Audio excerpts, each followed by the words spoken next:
right, okay, let's get started.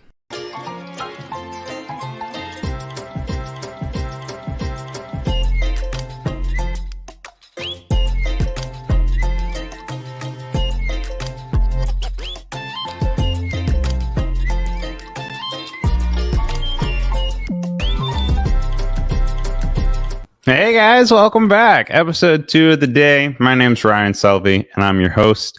I'm really excited to have you guys here. If you guys were just tuning in, we just had a really good time with Caroline.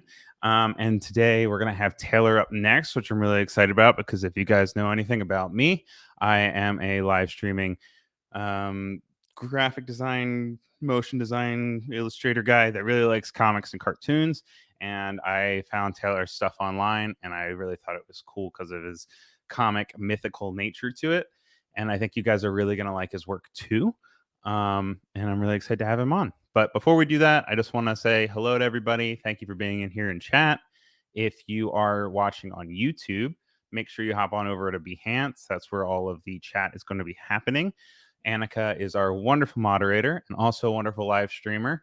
So make sure you check out her work as well, but she will help you guide your way over onto Behance if you are on YouTube.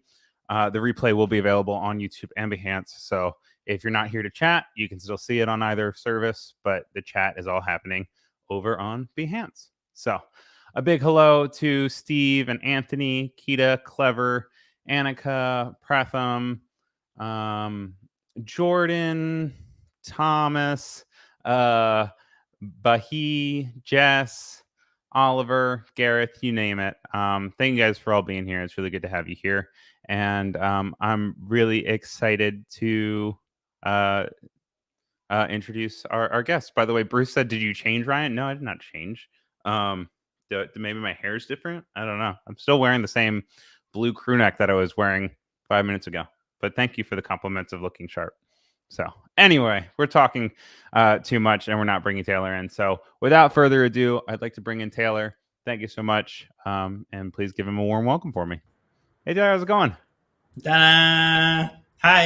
It's going Welcome good. To Adobe Live. Check it out. Thank you. It's good to be here on the internet. Finally, on the internet, all the way across the country, right? Yes, Los Angeles, where it is raining right now. Oh, wait, that's not normal. Something is bad if it's raining in Los Angeles. Yeah, we like it and we don't like it. I don't know. It's fine. It makes me feel like I'm back in Seattle, which makes me feel bad actually, because I didn't like living in Seattle. But I love Seattle though, so I don't know. You do? Yeah, no, I actually, but for the longest time I only ever visited when it was sunny and beautiful, and my cousin who lives there was like, this is not normal, it's not normally like this. And I visited like 4 or 5 times and she kept saying that. And then finally I went there one time and it just rained the entire time. Like, what is this? And she's like, this is how it always is, and I always tell you it is, but it's just, you normally have good luck. Yeah, I got out. So I'm happy to be here, and I'm happy to be here. Yeah, thank you very much. Like I said, I'm a big fan of your work. I'm excited to show it off to everybody else as well. And I guess we could probably just give everyone, well, actually, before we do that, do you want to just actually give yourself a little intro and talk a little about yourself as an artist and what you're interested in? And then we can look at your work after that. Sure. Yeah. My name is Taylor Dow. I live in Los Angeles, but I've lived all over the place. I was born in Alaska. Right now, I work on a card game called Baby Lich Lords that I created. Be working on that for 2 more months, and then it'll be done, and it'll be on Kickstarter. I do a lot of comics work. I've done comics in Seattle. I've done it in St. Louis. I've done it now in LA. I have webcomics, done a lot of comics festivals, done that whole circuit. And usually, I make art about funny little goblins and sort of characters who are not acknowledging what they're doing in their environment and are talking about other things with each other. I recently have been doing a lot of drawings that look a lot like toys, and I'll be talking later about the toy influence. Yeah, that's me. That's great. So yeah, I guess without further ado, we can do let's look at your work. Let's look at your work.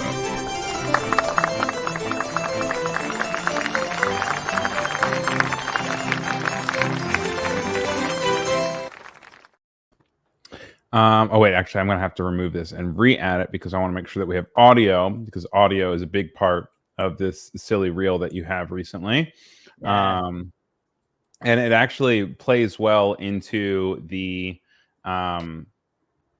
the idea of it being on your feed. So let's check this guy out real quick. One big question about art, and a big.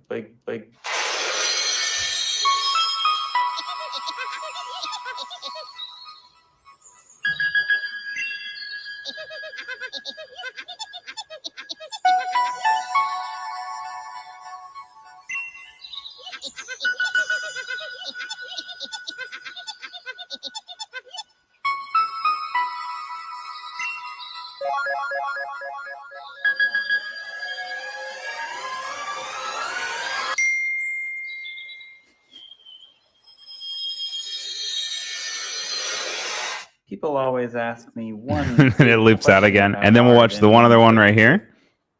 Here are 3 illustration trends I'm keeping an eye on in 2020.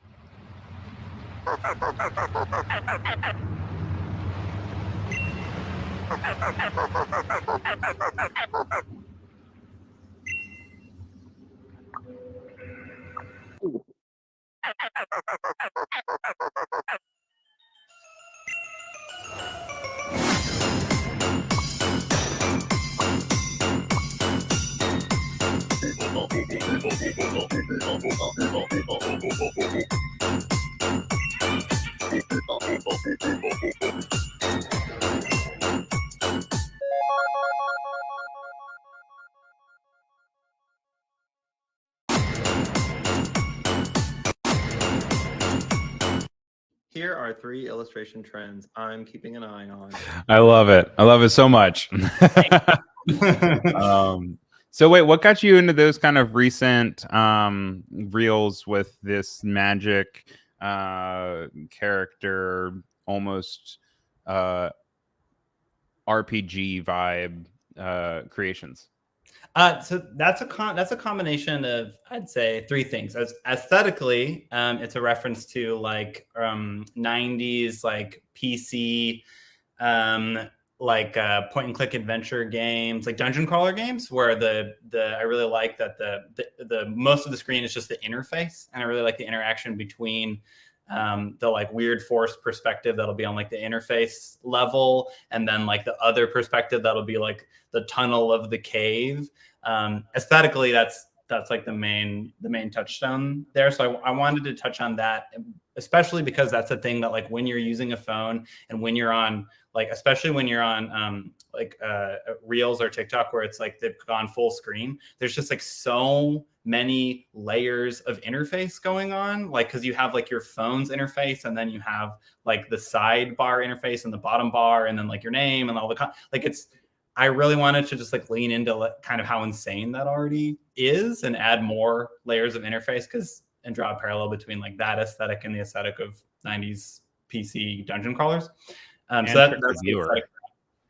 And then conceptually, it's just about the experience. It's about 2 things. One, the experience of scrolling on a phone and that feeling bad. And 2, the experience of being a creator who is now tasked with creating things in the video format. So I really like to break a form. I really like to acknowledge the parameters of a form and like play in a box. So with those, it's like all about acknowledging that you're on a phone, acknowledging that you probably feel bad being on your phone, and this like layer, this like thing that like breaks through like in an inane video and surprises you, because the thing it's very hard, I think, to feel surprised in that format in certain ways. So I just wanted to solve for the series is called Grief Entity Index, and I wanted to like solve for like the kind of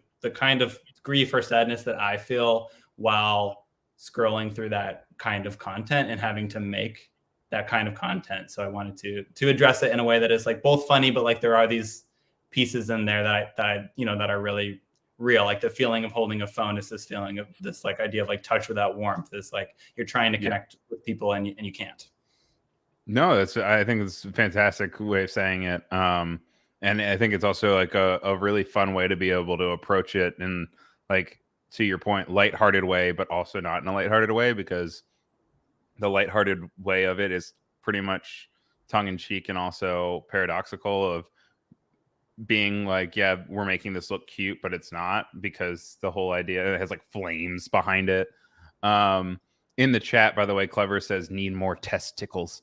And then Jess is also saying the melodic squeak was so fun. Native disco sound and the animation's very fun. Such a cool style. And I also, don't worry, I also will definitely touch on like your board games and your comics and stuff, because you're much more than just these reels. These reels are just the thing that I first saw from you and really gravitated me towards your work. I would like them to be my whole artistic identity. Honestly, I feel like they're like the distillation of what I've been trying to do for a very long time. So I like because they're relatively new. You just recently posted them, right? Like within the last like month, right? Yeah, I just started, and that second one has help from my friend Nick Edwards, who's a really amazing cartoonist who does the comic Kingly, and he did the really cool transition animation where the Bone King like pops out. That's all Nick, who is that's an insane sequence. How did you come across the sound design for that? Was that something where you just were building things into where you wanted it to be?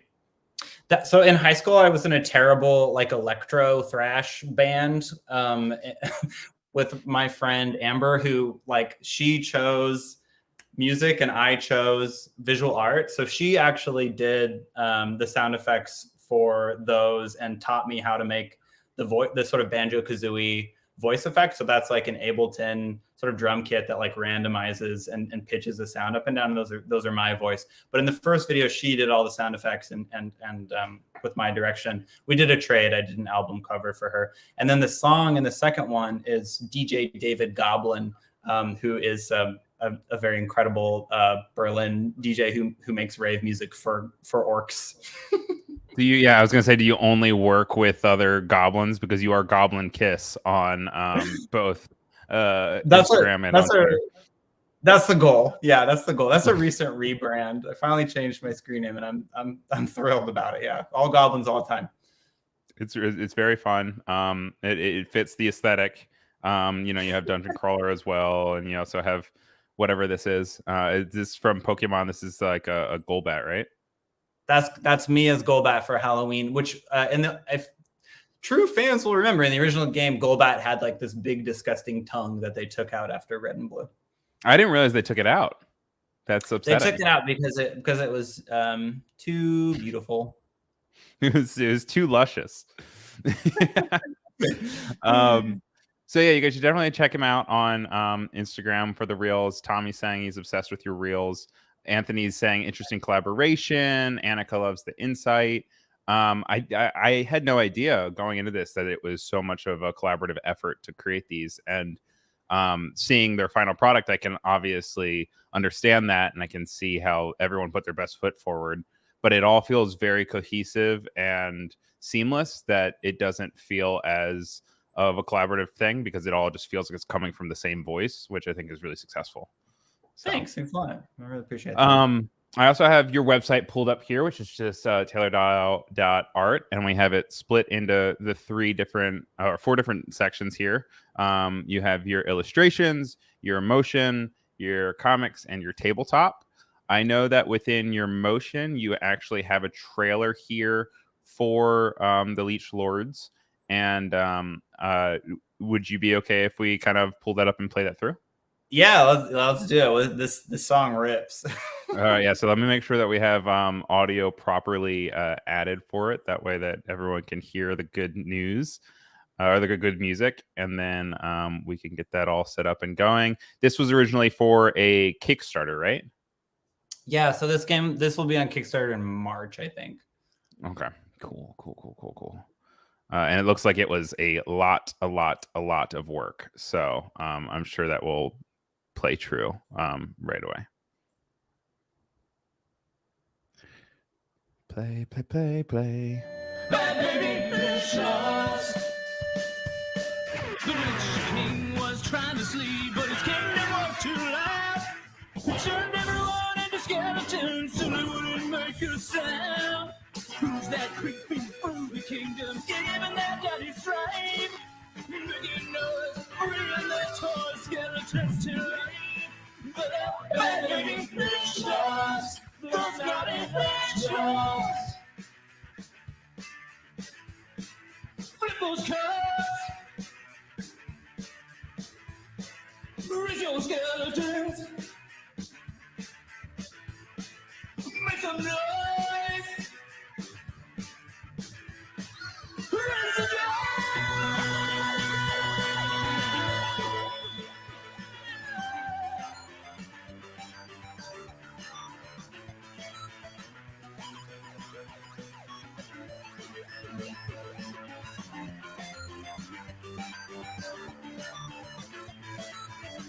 Bad baby Lich Lords. Bad baby Lich Lords. The Lich King was trying. That. Say that again. I said, I guess it loops automatically. I should probably. Oh yeah, I guess it loops automatically. I was just so excited about it, so I had to just start it over again. Yeah, that's Bad Baby Lich Lords, baby. So that's so exciting. So where did that come from? Where is that? Like how long has that been in the works for? What inspired it? Can you talk a little bit about that project?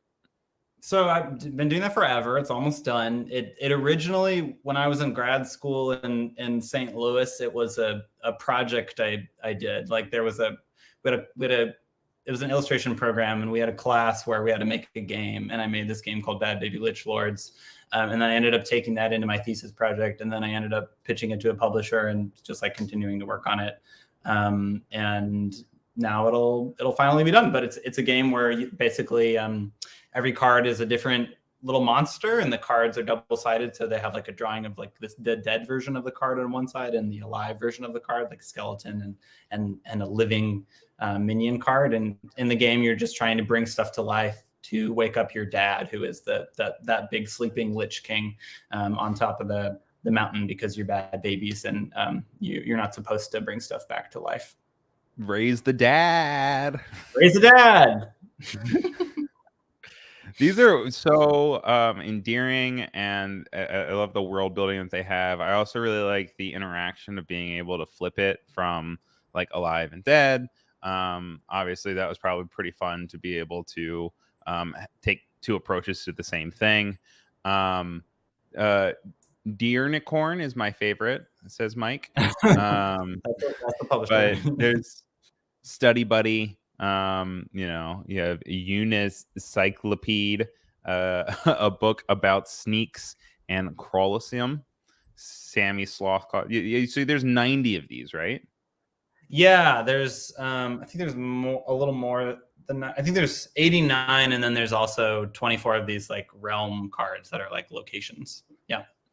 So with any of those cards, that means you have two of each. So we're talking like close to 200 illustrations there, right? Yeah, more than 200 illustrations for this one. Wow, that's very respectable. And you So said you have stupid. about 2 months left, right?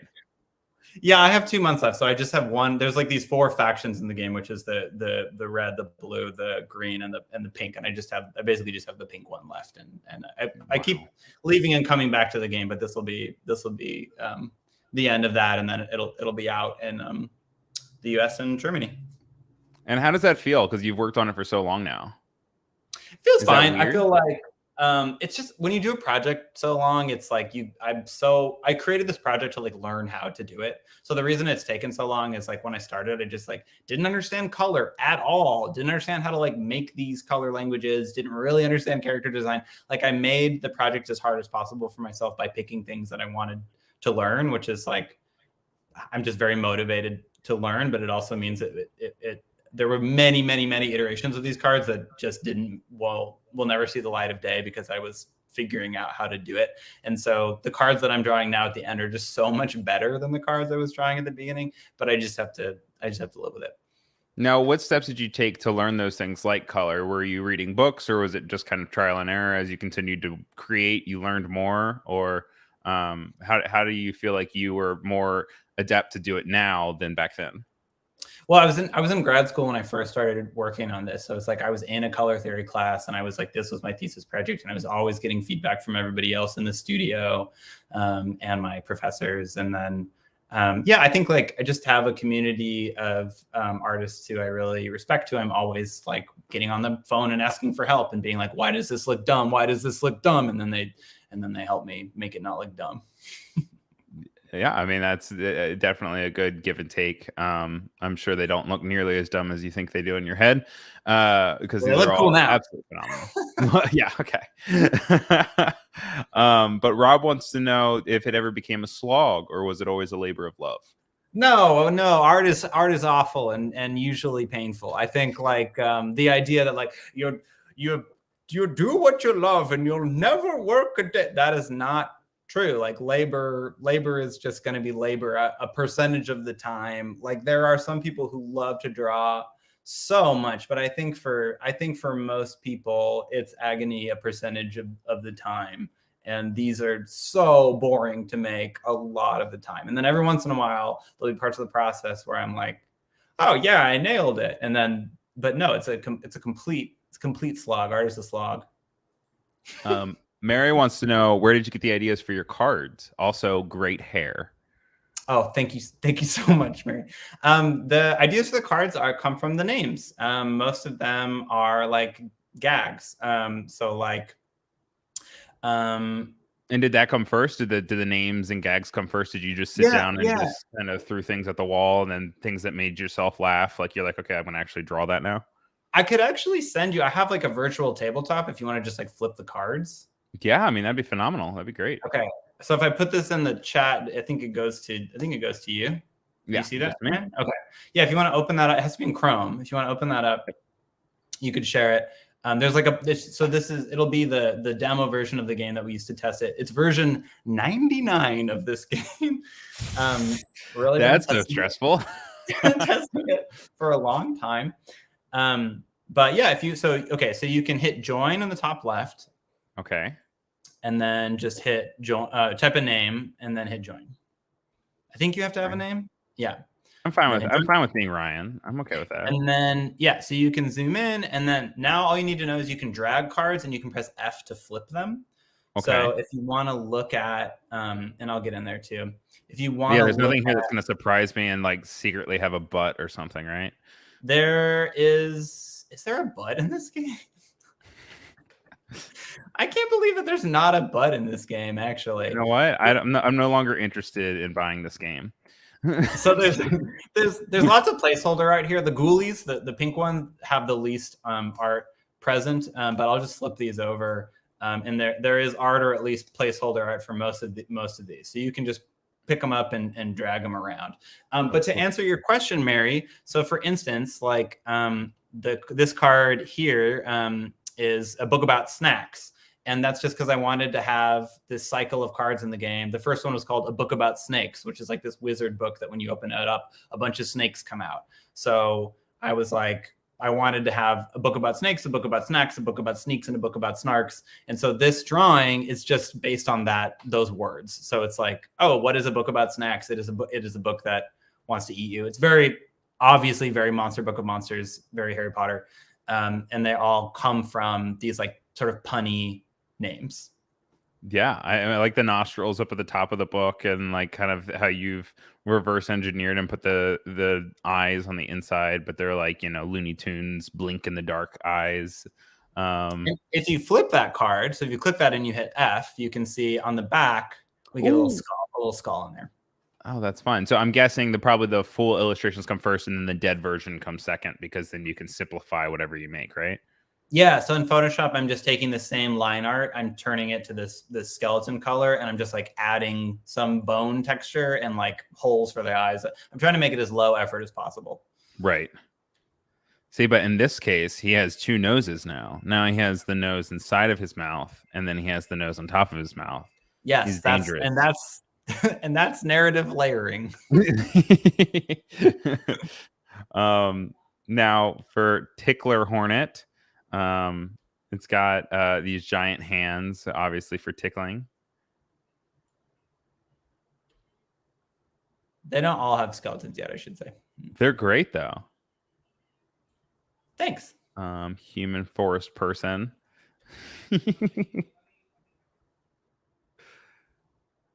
All right. What else we got? Oh, so this is actually going to come into play in a little bit later when we're talking about some of your inspirations. I can definitely see some Polly Pocket inspiration here. Yeah, so all the realms, the wide cards, they're drawn to look like toys, which is like an aesthetic that I really like, but also sort of a reflection of like you're these giant lich babies, and you're to you everything is a toy. Yeah.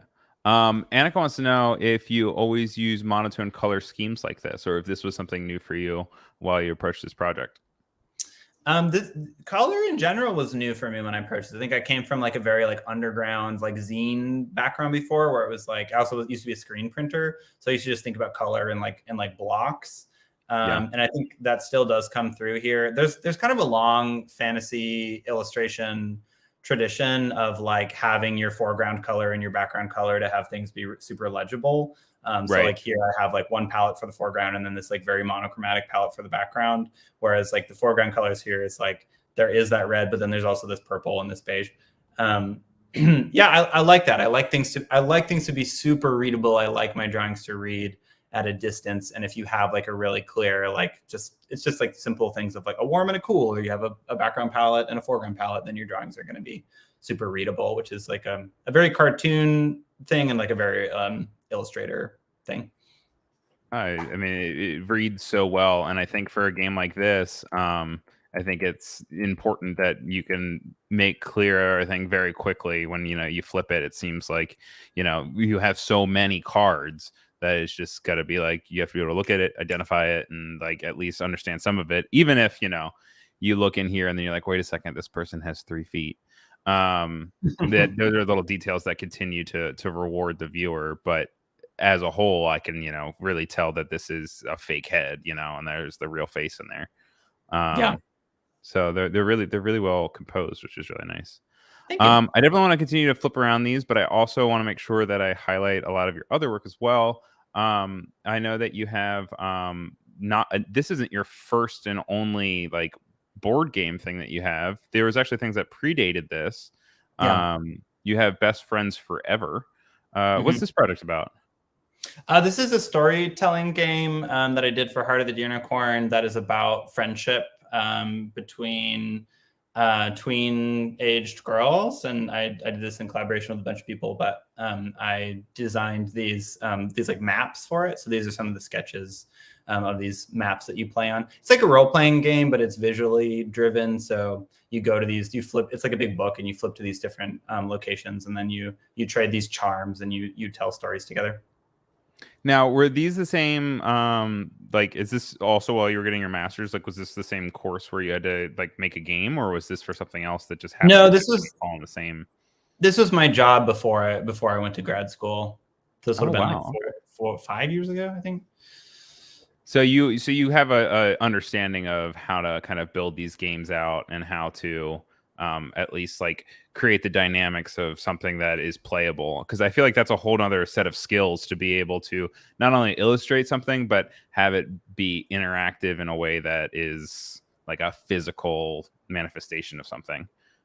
Yeah, well, the other thing I've always done is teach, and like classroom like design is very like game design, especially role-playing game design. And I'd say that really informs everything I do, is like an energy of like collaboration and play with the viewer, whether it's a comic or a game or a class, like a drawing exercise or whatever.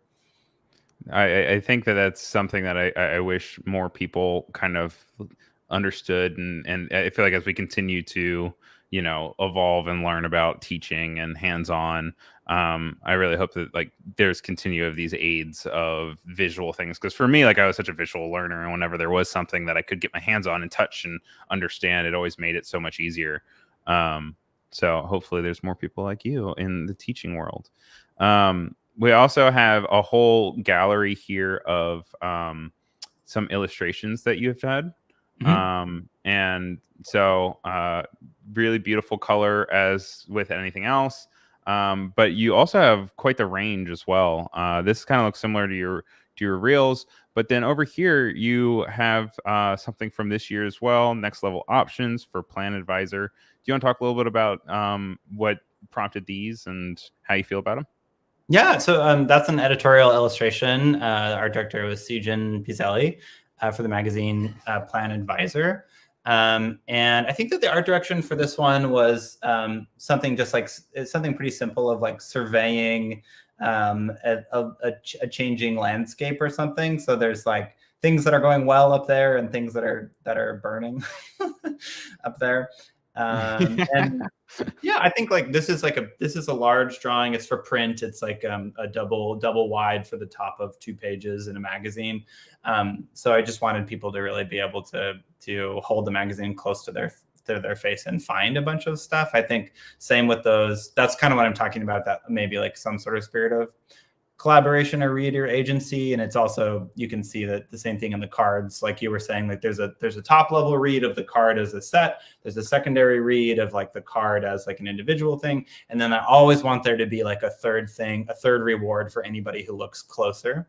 Kind of that Where's Waldo experience of being like, oh, there's a little guy and he crashed a car into the thing. But then if I look on the other side, like the same guy who was in the car, like that narrative connection. So when you're looking closer and you're being like, oh, I can tell there's a fake head. And when I look closer, I can see that there's 3 feet on the bottom. And then I look at the name and it sort of comes together. Like that's like collaborative. So I think with this one, it's just like you get to look around and hopefully there's always a little treat if you are taking the time. Yeah. I mean, there's lots of like danger kind of hidden in all of these things. I mean, there's a dead guy underneath this flower. And then also this guy's very happy and this guy's very clearly stressing out downstairs. So I think you have a really good relationship here between the two. And to your point of understanding color, like you can just tell that your confidence in color has increased over the years because it's very red heavy, but I don't feel uncomfortable with how much red there is. Like it is the tone that is there, which is really nice. I mean, that one, maybe later I'll show you, but I probably did like 100 comps for the color. Oh, did you really? Yeah, I always, everything I do, I have like, I just take screenshots as I go and I agonize. No, well, I mean, if everyone finds their own way of agony. Yes. This one, I am loving the stairs you have going on and same sort of vibe with looking closer, is a little bit deeper. What's this one about?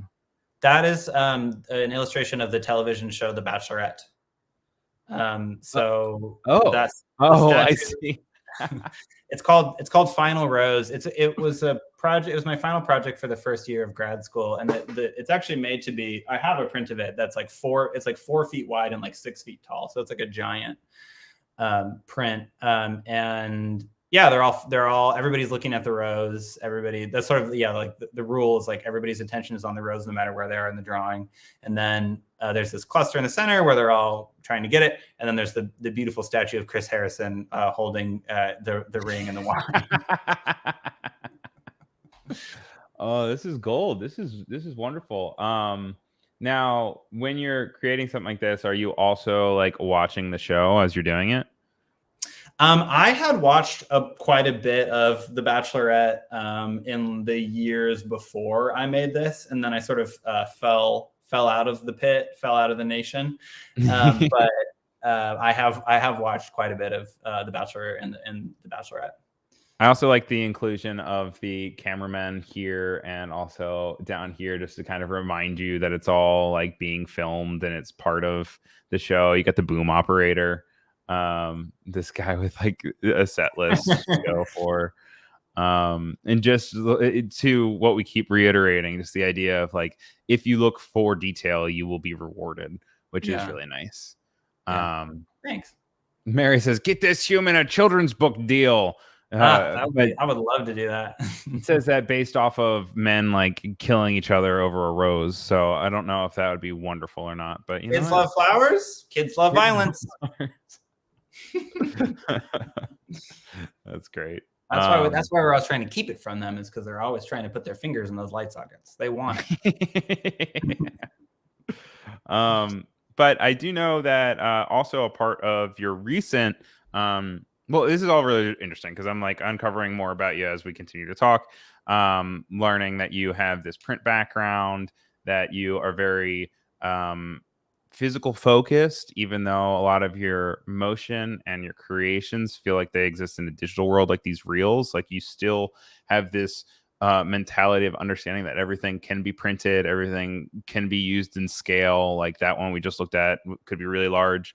But then you also now, I know we're talking about how you also have this presentation of your comics, and which we haven't even really touched your comics yet, but I know you said that you kind of wanted to walk through a comic presentation that you recently did at like a gathering in California. Do you want to do that now? Yeah. So it is like a reading. It's like fully a performance. It's like 13 minutes long. Is that good? It'll just be 100%. I mean, everyone in the chat is eating you up right now.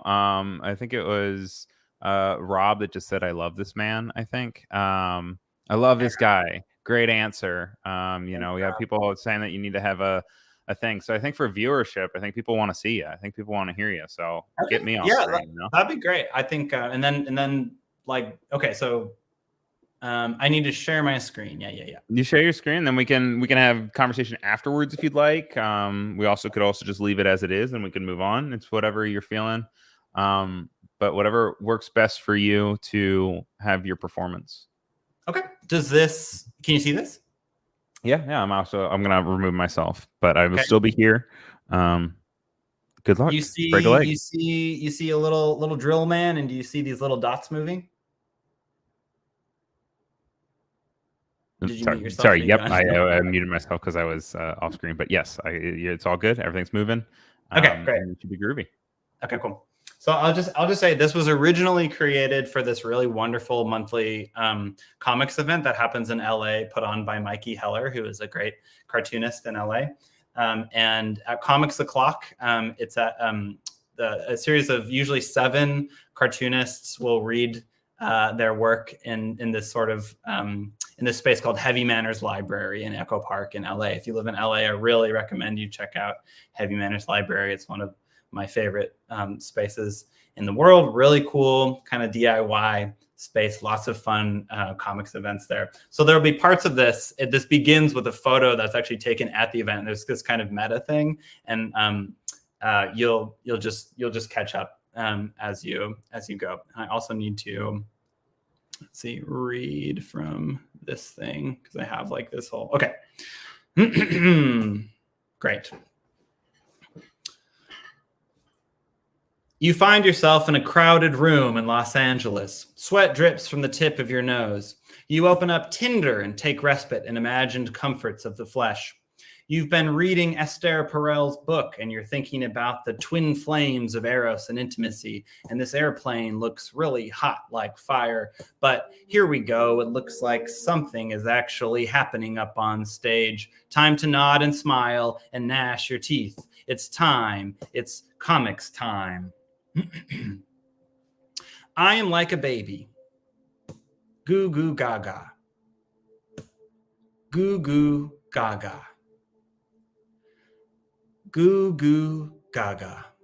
Thank you. I watch TV at night before bed. I see the people on the screen and I reach right in there and squeeze them. Absolutely. With one hand, I hold them, and with the other, I pull out their teeth. These are your bones, I say. Your body is absolutely full of these little, I'm not allowed to swear actually, chompers. Your body is a mouth, and it can do everything a mouth can do. Huh? They swallow a gooseneck camera, and we look into their guts. Yes. You are right. I am full of teeth. Clap, clap, clap. My body is a tooth, and it can do everything a tooth can do. I sleep like the dead. Thank you. Here's another one. Awaken, bird night. It's 1999. It's the 1999 X Games, and I'm legendary pro skater Tony Hawk. In a few minutes, I'll become the first skater in history to land the 900. I'm 31 years old, and today is the best day of my life. After a lifetime of spinning, I will spin the furthest anyone ever spun. Tony. No matter how hard I try, I will never do a bigger spin. Tony, don't say that. This is as good as it gets.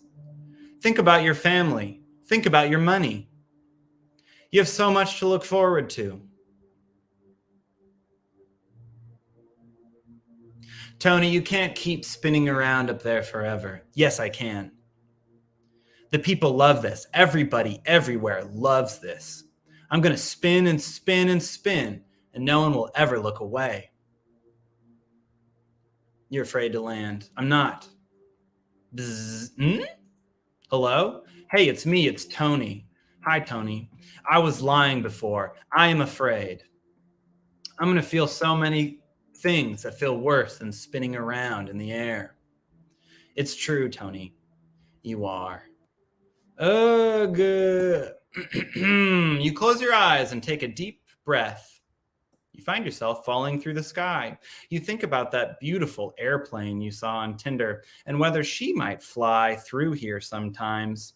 And you also think about trees, all the trees, whether trees get sad. It's sad, you know, being a tree. You're jerked out of your reverie as a familiar hand plucks you from the sky and holds you gently. You can't believe it. Those loafers. Can it be?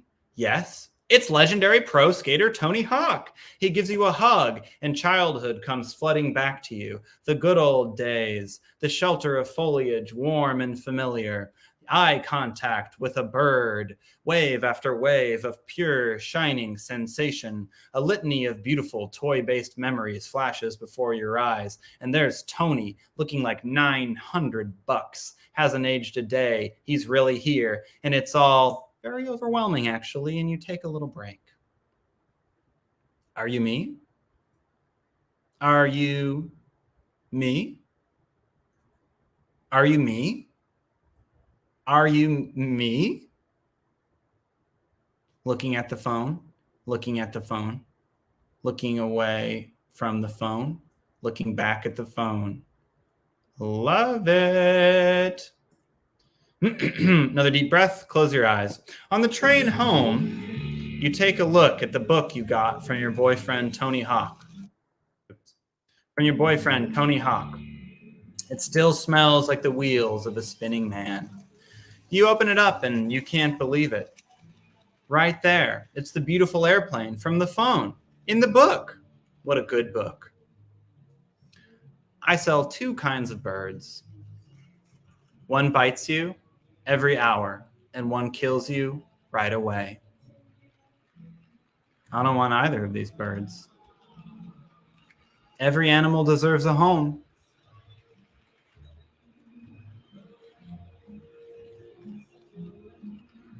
One gold coin for my orb to say, I love you. One golden dollar. I love you. Every fanfic I ever wrote is stored in this orb. Oops. Drat. Oh dear. Speak your truth and experience the freewheeling joy of amplification. I have nothing to say. I have nothing to say. I have nothing to say. I don't want to see it if it isn't ugly. Oh? I don't want to smell it if it doesn't stink. Yes. I don't want to feel it if it doesn't hurt. Go for it, sweetie. Comfort is a poppy field I will burn to the ground. Sleeping. Sat on egg 100 years. Through storm and flame and sneaking viper. Today, I smell death in the egg. Life is a yolk. This is the bad news pond. A kitten is lost. Awful, just terrible. I'm here every day. I read somewhere that millionaires are just as unhappy as the rest of us. Makes sense. But then I read a different article that said they're actually pretty happy. God dang it. Select rod. Select lure. Supposedly, the ones who are self-made are happiest. Inheriting doesn't necessarily do the trick. It's comforting to know that somewhere out there, a trust fund is ruining someone's life. Nobody's self-made, though. Not really. I guess all that matters is that you feel like you worked hard and were rewarded. Have I worked hard? You hear the sound of metal grinding against metal. Kaboom, a crash. Your body is thrown into the sea. Icy water hits you super hard and cuts right into your bones. The only words you can think are choo-choo and what if I never get to kiss that airplane? Earth used to be, can I say this word? I think I can. How? I read all about it on the internet from a reputable source with a paywall. 65 million years ago, a meteor killed nearly everything on the planet. Every tree burned and it rained acid for a year, and there was no sunlight at all. Pretty much everything died and everything else hid in a horrible little hole for a million years. All you had for food was dirt, and nobody could talk about it or write it down. 65 million years pass, and here I am, just living, just being alive.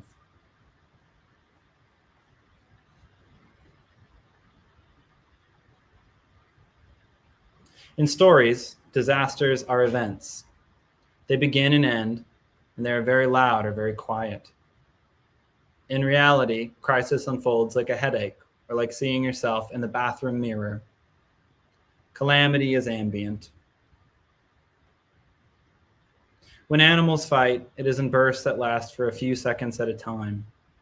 Mostly they are breathing or bleeding or resting. Fighting is waiting.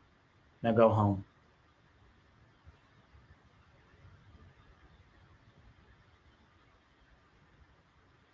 Here I painted a needle resembling one of the location pins from Google Maps.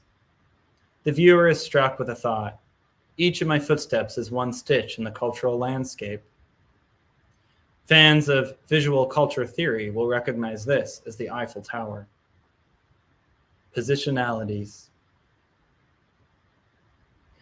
I took this mirror from the men's restroom. Thanks for coming to my show, dude. You're welcome. I didn't realize you were into the whole doing art thing. Yeah, well, it's only since I've been depressed. One day, all that will remain of this feeling is a bunch of drawings about my phone.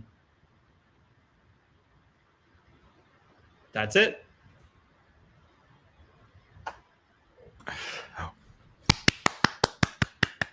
Well done. Well done. That was amazing.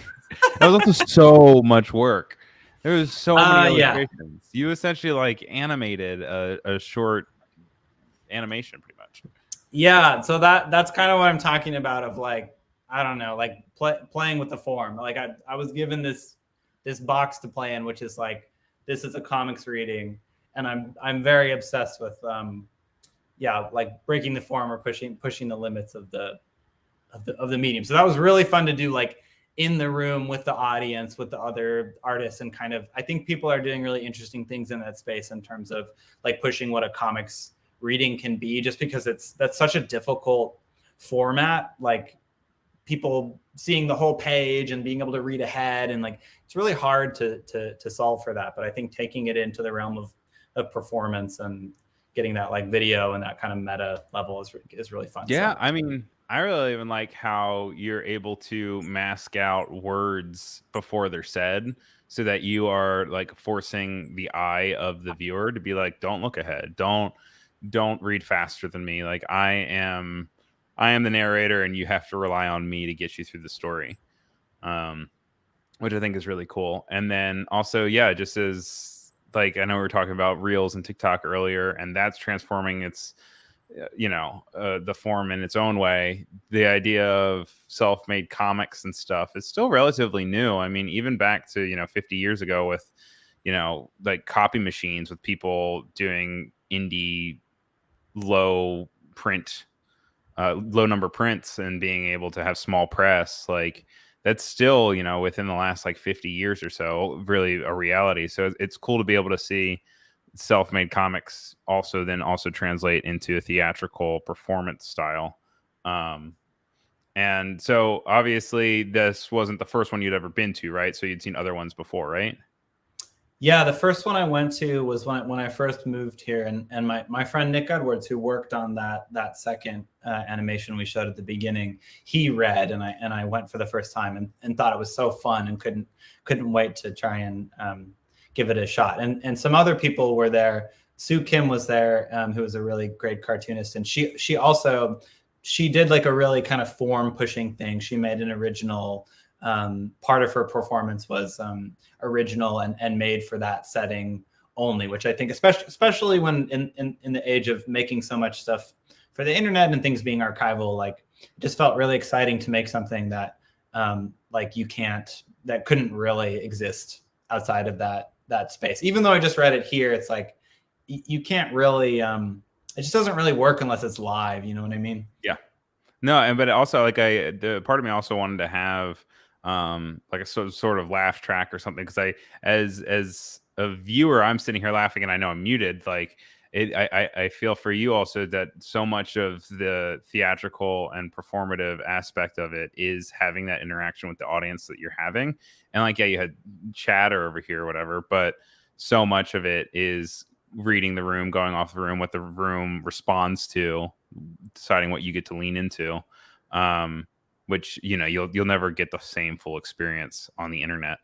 That said, I think that you can definitely save that and continue to use it in live aspects. I'd be interested to see how it changes over the years, because I feel like, knowing you're going to go back and you're going to change some part about it and redo it somewhere else and be like, it was horrible the first time. But I just loved the video elements behind it, the comedy that was there. And yeah, it'd be interesting. I'd also be interested to see how your understanding of sound design would also continue to add to it. Like, I know you worked with someone else for your recent reels, but it would be interesting to see how sound begins to play into that dynamic, if you were to add something to it. Yeah, I would love to mess around with that. Doing the sound in those reels has been really rewarding, because it's been, the sounds have been made by other people, but they're arranged and mixed by me, and that's so hard to do. But yeah, it's a whole other dimension that I've never done with comics before, and I think that would be one of the next places to experiment. And then these characters that you also had created just for this experience, will they live on elsewhere and anything else? Or are they kind of just unique to this performance and we'll never go back to the Lake of Bad News or the Pond of Bad News?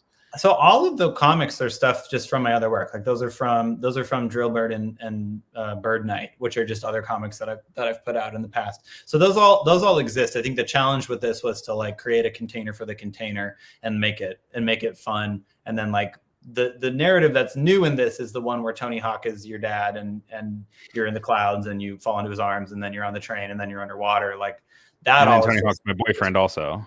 Oh yeah, is he your boyfriend or your dad? I can't remember. I think originally I wanted him to be your dad, but he ended up being your boyfriend, and that's life, baby. I hate it when that happens. And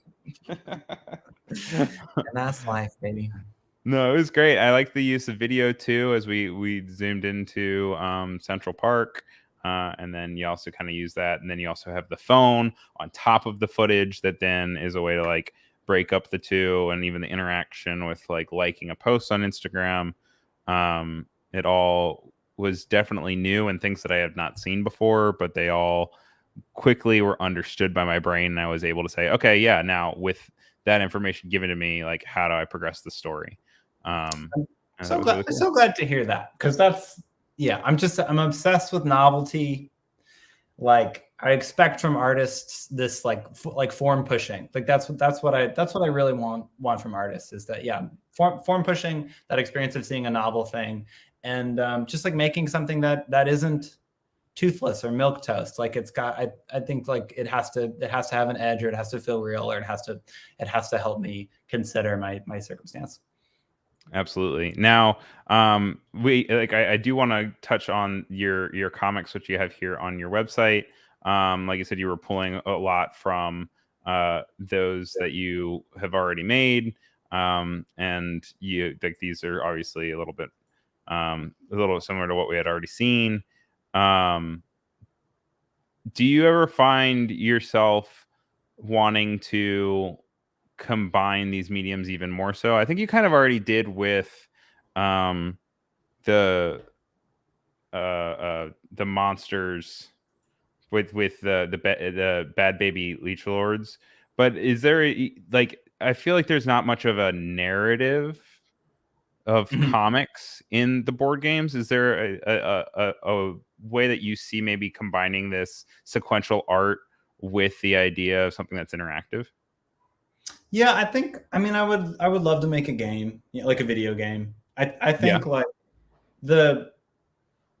this is a video game. This comic, like there's like this interface thing going on in it, Right. And same with the reels is like I'm pretending that they're interactive, or like it's like putting the finger in that isn't yours, or the getting the text or whatever.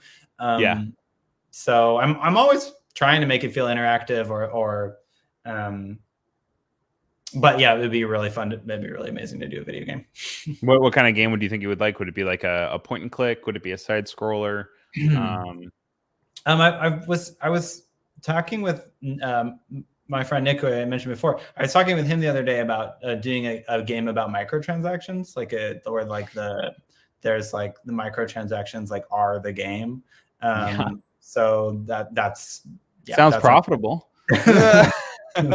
Yeah, like I think like again that layering of like I can really imagine making a game where it's like the game has like a fake phone operating system, and then there's like a fake currency, and then there's like a whatever. So some like I like the commentary. I think that you have a wonderful like through line in a lot of your work of this criticism of social media and our reliance on our phones. I mean, yeah, even here, we're tapping back into Tinder again, but they're all in new fun ways and like a childlike like snickering about them, which I think is really fun. Like you have shrunken undies, first kisses, and it's fun to see. Yeah, but I think it's like every party you go to, any party in the world you are at right now, you're sort of having similar conversations about like, oh man, my phone, I don't like it, but if I didn't have my Twitter account, how would I have gotten that message from the New York Times? Like where I just like I totally understand that, but like all I want for is like to take that very mundane thing that we're all sort of talking in circles about and just inject it with like anything novel, like anything silly or playful, but also in addressing that seriousness, but without being too cynical. Like I feel that cynicism, and so I think like the art is an exercise in trying to find a reverence for the form while still maybe indulging that grumpy part of myself. Yeah, absolutely. It's a good outlet for it. So we have about 20 minutes left or so. We have a segment where we look at old versions of work and look at your new versions of work. We looked at a lot of your new versions, but I did go and I pulled a bunch of your old portfolio pieces. And if you're comfortable with that, we would pull some up and look at them side by side. Is that cool with you? Sure. Oh yeah, absolutely. Okay, cool. So let's roll it. From this to that. So I did some deep diving into your old website and was able to pull up some like old illustration, some old graphic design that you had, and it's processing. But I put them alongside next to the 2 and 2. Oh my god! So we have Abruption here on the left, which I think is from like 2015, I think. Yeah. And then we kind of have this new cartoony feel on the right. Glover says, here's the part where we pull out the rug. But the thing that I really found with all of your work is like, even the stuff that's older, it aged so well. And it all looks really great, which was really nice to see. But what do you see on the left and what do you see changing to on the right? So the left is the cover for Abruption, which is the comic that I did at the end of undergrad, and 2014 and 2015, and I just was obsessed with like patterns. Like that was really the age. There was really this canon in indie comics in 2010 to 2015 where it was like we just wanted drawings to be like really complicated. We wanted them to be really hard to draw. We were like, we want Craig Thompson to come in here and we want him to draw 500 pieces of trash, and then we wanted to look at it and be like, oh my god, that's so many pieces of trash on one drawing. And I was doing that too. This is the era of like Charles Burns takes 10 years to draw a black hole, or Theo Ellsworth makes this 500-page comic that's like stippled and crosshatched 10 billion times, and just making it complicated just to be complicated. It's just complicated, and it's just a flex. And I was doing that with these drawings. Like I think that I really was not confident in my like base drawing abilities, which I did not have at all. Like I didn't know how to draw. I didn't know how to draw anything. And so I just would focus on like putting so much into one image. And then on the right here, I would say this is like the opposite of that. Even though there's still a bunch of figures in here, I'm trying to have like a lot less and to be like, okay, there's like simple shape language and actually like quality of cartooning and character design here versus trying to distract from it by drawing a million lines. But being over complex. And I think both have their merit. And I think both are great. I'm glad to see you got where you are now. But I wonder if kind of going through that painstaking, let's make it complicated, increased your line work and your ability to draw where you are now, only because like, it takes a lot of time, a lot of effort, and practice does make you better. So I'd be interested to know if like, had that not happened, if this would look very different today, I think it made me worse because I feel I feel like I spent so much time fighting against like the neurons that I connected at this time. Because now I want it to be totally different. And I'm sure it's true that like there's a lot of stuff that I got from it and like, just like discipline of drawing time or whatever. But like, no, I think it made me worse at drawing. I really feel like I spend so much time trying not to do this, and I really invested in that muscle memory, and I want it out of my brain. Just pluck it out if you could. Delete it from your hard drive. Yes. Next up, I put these two side by side of kind of like your comics. On your left, it was like a band-based comic that you had. It was very autobiographical, even if it wasn't about you. I mean, I guess just biographical then. And then on the right, it's like filled with color and cartoons and simple shapes again. But the jump between these is very stark as well. Yeah. So left is a comic about the punk band Gloss. I was like doing comics journalism in Seattle and Olympia in 2015. And this was like an interview I did for Seattle Weekly with the band Gloss. Olympia punk band. And they told a story about tour, and I drew it. And then on the right is this is a great contrast because the left is super punk and the right is the least punk theme ever, which is like a corporate email comic that I did for which is like, it's just like it's about email marketing, and like it's for people who are in email marketing, and it's like all these kind of inside email jokes. So definitely me selling out 100% and happy to do it. And then stylistically, like you said, like just they gave me a palette for this one, but just the color being not on the left, you can tell I was a screen printer. It's like I just didn't understand color beyond just like 3 levels of contrast, and I actually did not know what value was. Like I didn't understand singular.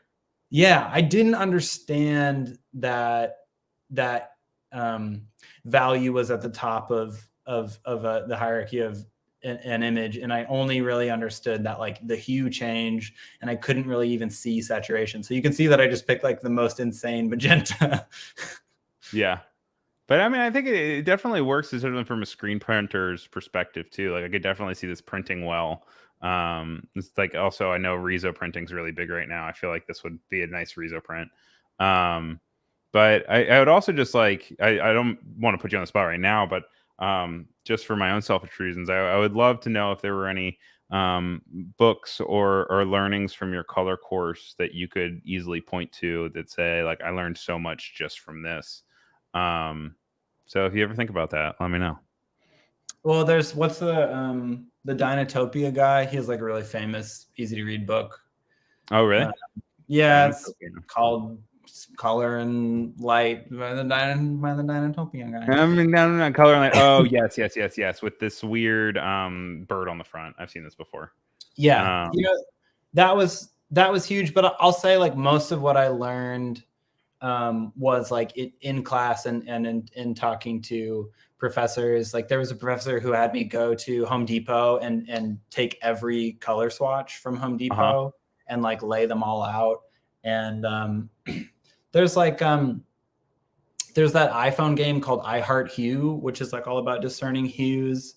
I found that really helpful. But it was mostly just about like understanding the names of the different dials that you're twiddling, because when you're in color, like I just didn't know the words like value and hue and saturation. Like I just didn't know what those were and what they did. Right. And then go ahead. No, I was just agreeing with you. Yeah, I didn't understand those. It helps to know those words. It helps to know the words for colors. And then what really, really, really helped was color, like understanding color relativity. Just like that, every color is different next to other colors, and that colors don't exist in isolation, and that they're in conversation with each other and change each other so intensely, and that you need to be working optically. And then it's more of this like almost like you're making a sculpture and pushing and pulling thing where you're experimenting. Whereas like a screen print mindset, I felt like I had to get everything right the first time. So doing like low light color studies just on my iPad, like always in the gray space, and understanding how gray contains every color and how relative that is, like struggling through those. I did a series of like low light digital paintings from low light situations. That was so helpful to me. And just being able to like pull color out of low saturated, I guess, low light, I guess. Yeah, I can show them if you want. Yeah, sure. Also, when I said risograph, the chat got a little bit noisy with people being like, who even has a risograph, or like, what is a risoprint? If you guys go to a small press expo, it will be about 90% of the things that you see are for sale. It is literally everything. Right before COVID, I was out in LA and I went to some small press expo. And I just remember like picking up everything. I was like, I want to know how to do this. And I like looked into it and I figured out that you need these big like Riso machines. And I was like, I don't know if I have the time for that. And then shutdown happened and I never learned it. But Yes, it can make really saturated colors. You like print it through several times to make it so that it's layered. You've probably seen it plenty of times. You just didn't recognize that's what it was. But it's very popular right now. But yeah, to I think Clever's point, like you have to have a connect to a printer. And then, if it's in artist circles, like it's always going to be booked anyway. So something to keep in mind. yes, that is true. Do you have a carousel by any chance? What a what? Like a screen printing carousel? Do you still do printmaking at all? No. No. So you were fully devolved from that because it's what you went to undergrad for, right? You said printmaking. No. Undergrad. I went to at the Evergreen State College in Olympia, and I studied many things because it's an interdisciplinary program. So. Oh, that's great. So I mean, you are very interdisciplinary now. So I guess that probably led you up for success for it. Yeah, I think so. Can you see these guys? Yeah. Okay, so I was just trying to understand the difference between like screen light colors and like different grays. So I think this was just super helpful to do these studies of these like really dark colors, but like understanding how much they change each other and how like the things that are like, for instance, like this like yellow is like it's not in the yellow part of the color wheel at all. It's not in the yellow hue group at all because of the colors that are around it. And I didn't understand that before. Was that super frustrating? Did these take you like such a long time because you were trying to wrap your head around it? Or was it something that once you started, you were like, oh, I get it? No, it was incredibly hard and difficult. Yeah. Color is so hard. Color is like more alchemical than any other part of the kind of core tenets of art that I've ever experienced. Yeah. Also, fascinating compositions. You're all over the place. You're in the bathtub. You're on the bed. You're looking at your window. Lying down. They're fun. Yeah, they're great. But it's so interesting how like so much of that brightness is contrasted with, to your point, all the really very subtle differences in the dark and muted colors. Do you have a favorite of these four or of these three? Definitely this one. This one. Yeah, this one. Watching Howl's Moving Castle on the toilet in the bathtub. That's great. We were actually just talking about Ghibli in the last episode. I was watching the YouTube walkthrough of the new amusement park without any rides, and it's really interesting. It's they can't show you everything because they do some no cameras for areas, but very fascinating, very interesting take on immersive art and amusement park. And then of course with all their art and their beautiful crazy production, you imagine the intricate set pieces that they make. But we've got about 10 minutes left, and I know that you said you had prepared a few great shots of some Polly Pocket that you use for reference, and I'd love to kind of hear about what inspires you and where you kind of pull from different inspiration. So we're going to do a thing called Art Talk.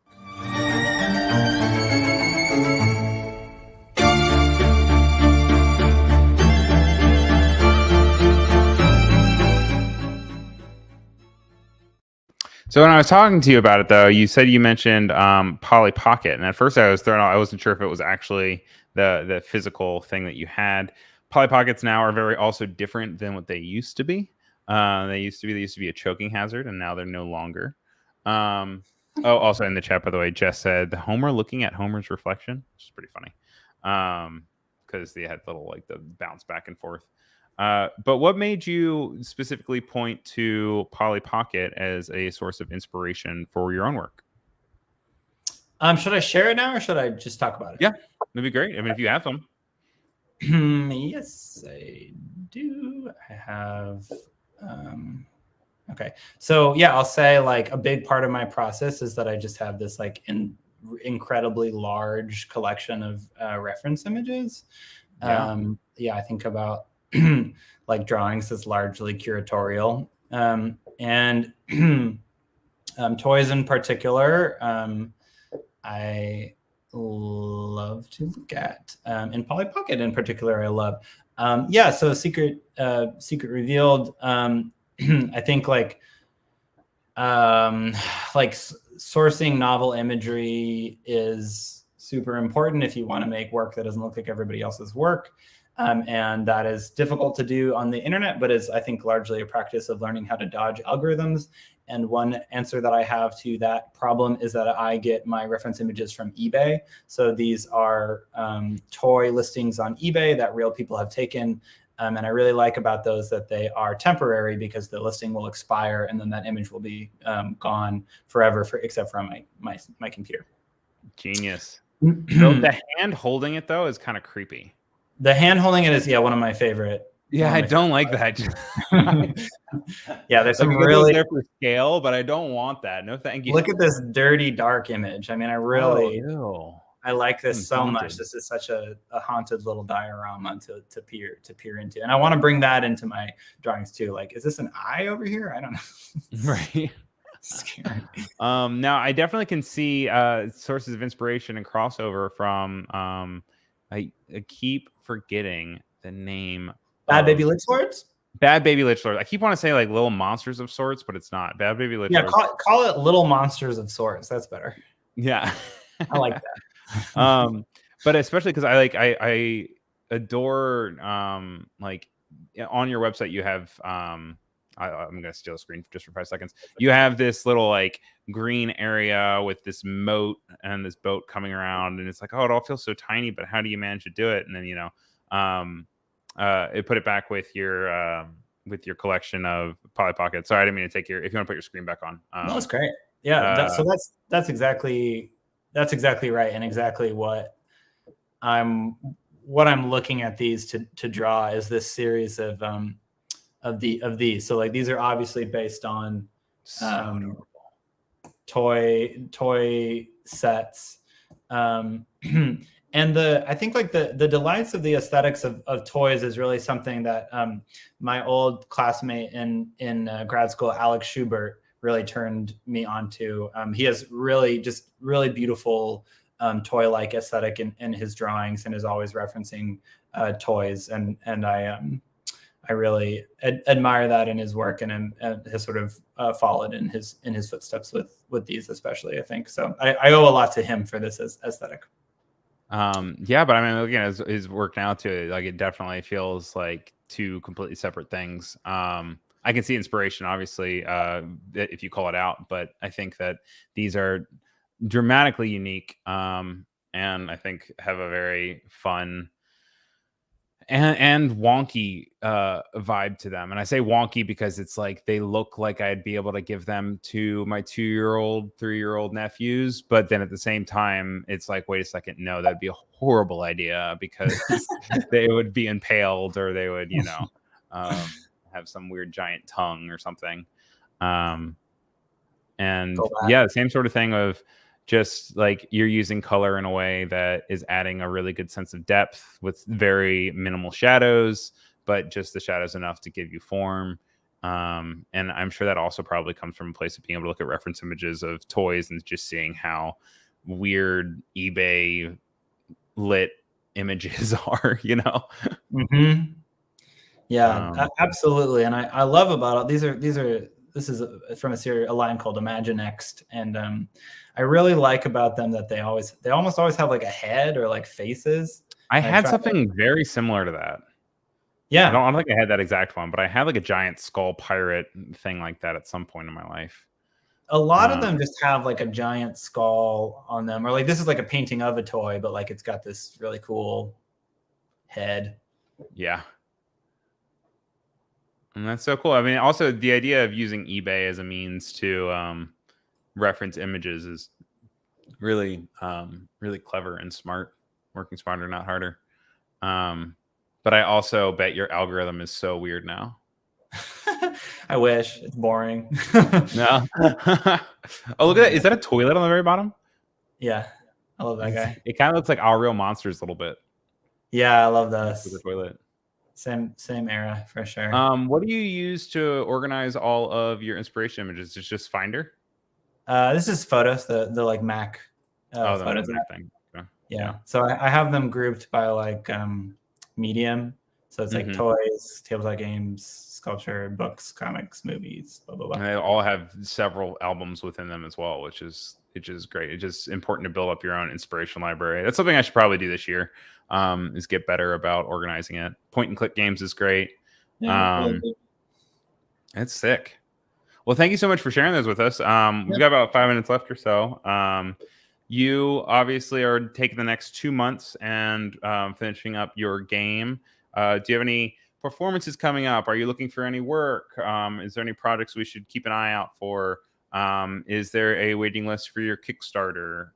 Where can we find you around the internet?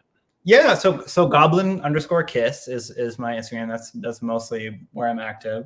What's coming up is the Bad Baby Lich Lords Kickstarter. I think will be in March. I'll post about that on Instagram when that happens. I've been getting more into set design work here in LA, which has been really fun. Last week I was doing work in that world and I really enjoyed it. So I'm looking for more of that. But I'm always doing a bunch of different like freelance illustration and design, and I'm always looking for that work. And then there's more of the Grief Entity Index, those animated reels that we showed at the beginning, making a third one about eggs. So that is coming. I can't think of any like fests or anything. I'll be at some comics fests this year. I'm sure I'll probably be at a short run in Seattle at the end of the year, and fly out to New York and do Mocha. but yeah, Mocha's awesome. What's I the haven't other been good? since before COVID. What's the other good Comic Arts Brooklyn? I love.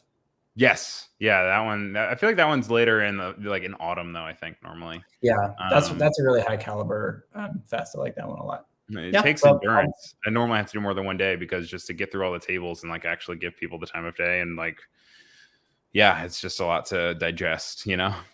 Yeah. Yep. But I've also tabled before, and table is exhausting as well. So if you table, that's also a whole thing. Tabling is so exhausting, but it's like it's kind of one of the best things you can do as an artist. It's always shocking to me like how impactful years later the little seeds you plant while you're tabling and like disassociating really do bear fruit. But cool. All right. Well, Annika went through and put both the Instagram and the Twitter for Goblin Kiss into the chat. Thank you so much for taking the time to talk to me and let me talk your ear off about stuff. I really loved your presentation. You guys should make sure you watch the replay. And then, yeah, also really interested to hear how that continues to go. Set dressing, that's a whole other conversation. That's wild. But congratulations on that. That's very cool. I'm sure you probably can't share what you're working on for that, but once it does, be sure it was a New Year's party for a millionaire. Was it really? Yeah, and it happened. It's the wow, that's fantastic. Yeah, that's cool. Because I'm guessing you probably didn't have to self-fund then. I'm sure. No, I was just working for somebody else, working with a bunch of really talented artists, and I was just helping them out. Really, that's so great. Cool. That's very fun. Well, I'd love to hear about that in the future, but unfortunately, we are at time, so I'm gonna kick you off. But is there anything else you want to talk about before we say goodbye? No, thank you so much. This has been great. Yeah, thank you so much for being part of it. Take care, and I'll talk to you soon. Bye. All right, bye. All right, guys, that takes it for episode 2 of Offset for today. By the way, Bruce is saying, I love you. We'll give you a follow, Taylor. Also, thank you for sharing your process experience. Work super creative. Jess is looking forward to Bad Baby Lich Lords. Such an inspirational panel. Taylor's style and progress is incredible. The philosophical aspect of art. Thank you so much. Umar saying thank you. Rob saying thank you. Oliver saying thank you. So if I can't say it enough, thank you so much for your time. I'll be back in about 5 minutes with Kendall Hotchkiss, which is motion design, and that'll be the last offset for this week of the takeover. I'm gonna get some more coffee and some water, and I'll be back in 5 minutes. So don't go anywhere. I will see y'all real soon. Thank you very much.